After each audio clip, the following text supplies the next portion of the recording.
Even at significantly less than their top speed of 1,500 miles per hour, they could still have defended the skies over Washington well before 9 a.m., more than 37 minutes before Flight 77 crashes into the Pentagon. However, they did not return until after 9:55 a.m. Andrews Air Force Base had no armed fighters on alert and ready to take off on the morning of 9/11.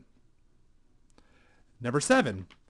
World Trade Center Building 7 collapsed in its own footprint. No planes hit it. Number 8. Flight 93 is the fourth plane to crash on 9/11 at 10:03 a.m. Vice President Cheney only gives shoot-down order at 10:10 to 10:20 a.m. And this is not communicated to NORAD until 28 minutes after Flight 93 has crashed. Fueling further suspicion on this front is the fact that 3 months before the attacks of 9/11, Dick Cheney usurped control of NORAD, and therefore he, and no one else on planet Earth, had the power to call for military soirees on the hijacked airliners on 9/11. He did not exercise that power. 3 months after 9/11, he relinquished command of NORAD and returned it to military operation. Number 9. Scores of mainstream news outlets reported that the FBI conducted an investigation of at least 5 of the 9/11 hijackers being trained at U.S. military flight schools. Those investigations are now sealed and need to be declassified. Number 10. In 2004, New York firefighters Mike Belloni and Nicholas DeMasi went public to say they had found the black boxes at the World Trade Center, but were told to keep their mouths shut by FBI agents. Nicholas DeMasi said that he escorted federal agents on an all-terrain vehicle in October 2001 and helped them locate the devices, a story backed up by rescue volunteer Mike Belloni.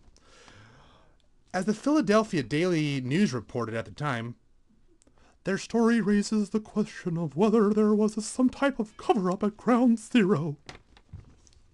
Number 11. Hundreds of eyewitnesses, including first responders, fire captains, news reporters, and police, all described multiple explosions in both towers before and during the collapse. Number 12. An astonishing video uncovered from the archives shows BBC News correspondent Jane Stanley reporting on the collapse of World Trade Center Building 7 over 20 minutes before it fell at 5:20 p.m. on the afternoon of 9/11.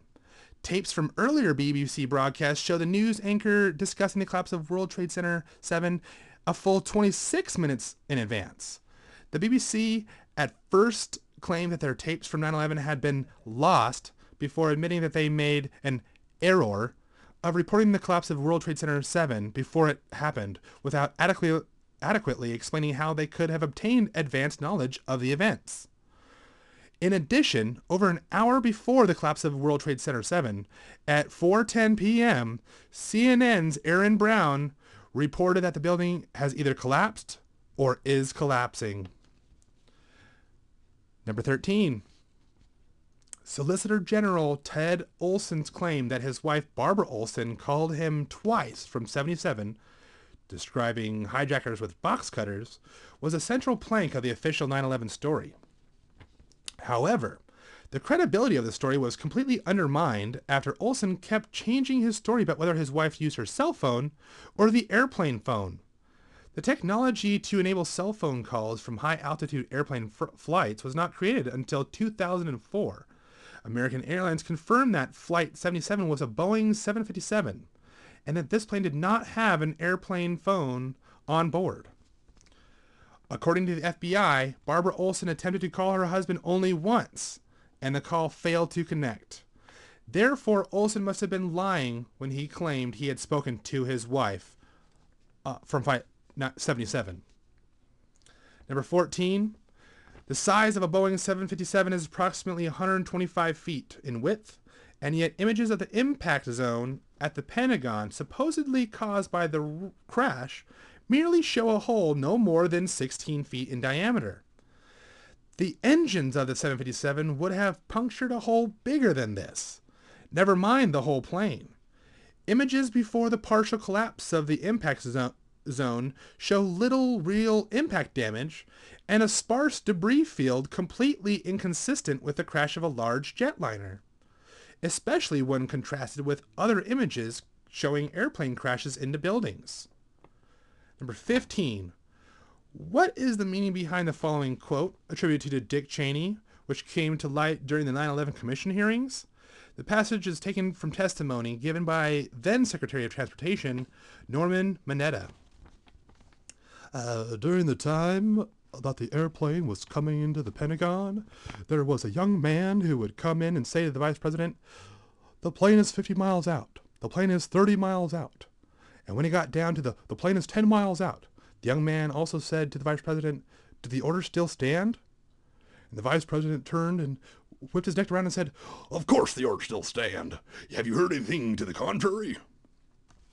As the plane was not shot down, in addition to the fact that armed jet fighters were nowhere near the plane and the Pentagon defense system was not activated, are we to take it that the orders were to let the plane find its target? Number 16. In May 2003, the Miami Herald reported how the Bush administration was refusing to release a 900-page congressional report on 9/11 because it wanted to avoid enshrining embarrassing details in the report, particularly regarding pre-9/11 warnings, as well as the fact that the hijackers were trained at U.S. flight schools. Number 17. Top Pentagon officials canceled their scheduled flights for September 11th on September 10th. San Francisco Mayor Willie Brown, following a security warning, canceled a flight into New York that was scheduled for the morning of 9/11. Number 18. The technology to enable cell phone calls from high-altitude airplane flights was not created until 2004. And even by that point,